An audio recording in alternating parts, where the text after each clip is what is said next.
students, today we are going to learn chapter number 20 in the world of stars. Let us learn constellations.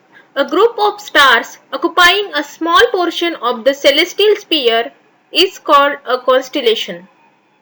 Some of these stars appears to form certain figures of animals, humans or objects.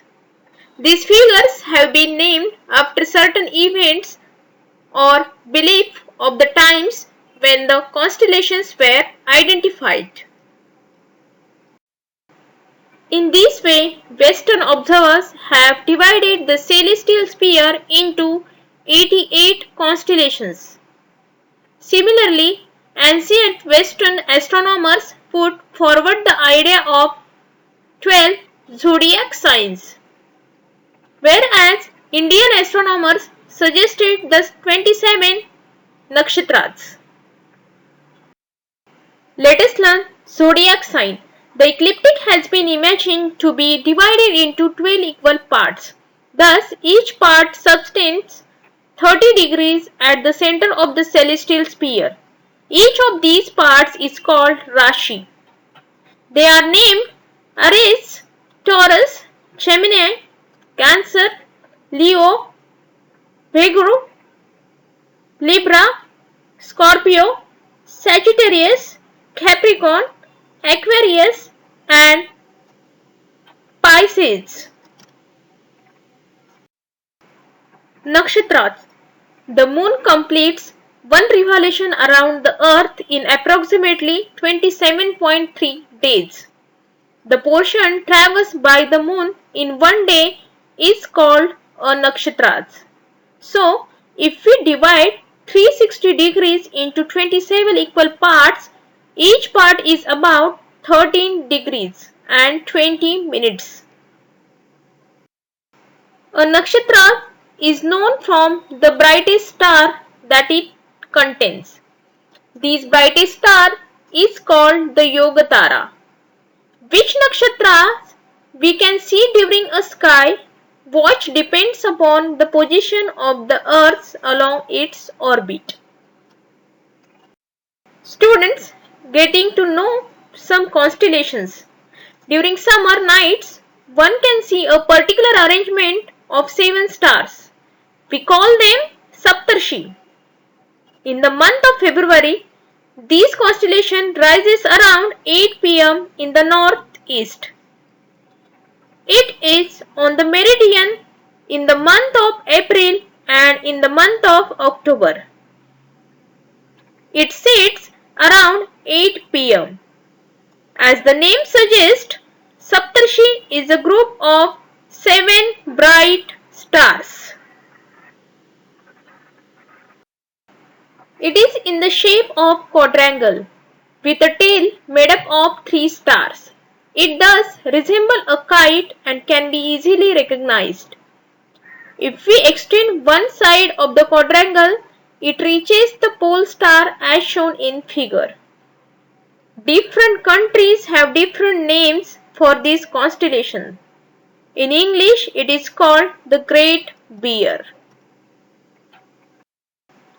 The constellations of Saptarshi and Sharmishta are useful in locating the pole star. Sharmishta is made up of 5 bright stars which are distributed along the figure of letter M.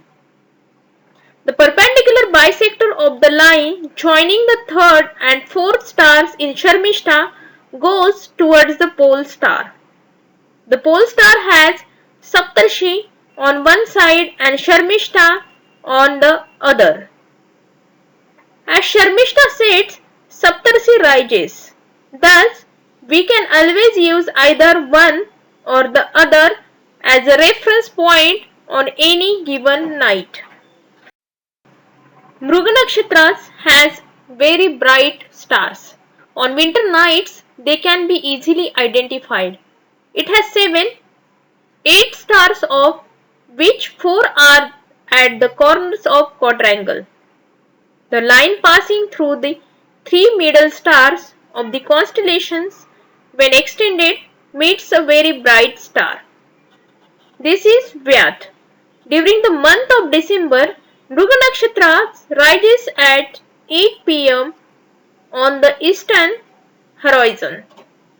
It is on the meridian during February and in June it sets around 8 pm. Vrishchik or Scorpio is a constellation with 10 to 12 stars. Jyeshtha or Antares is the brightest among them. This constellation is below the equator in the sky of the southern hemisphere. In the third week of April, it can be seen in the eastern sky a few hours after sunset. The observer looking at the sun sees not only the sun but also a constellation behind the sun.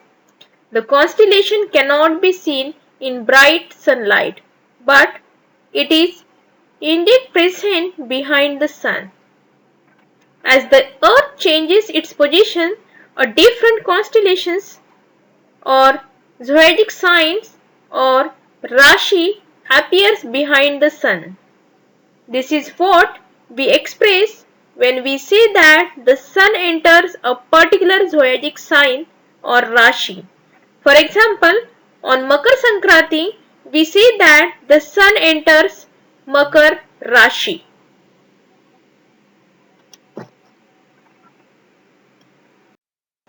When the earth is at A for an observer on the earth, the sun appears to be in the Scorpio zodiac sign.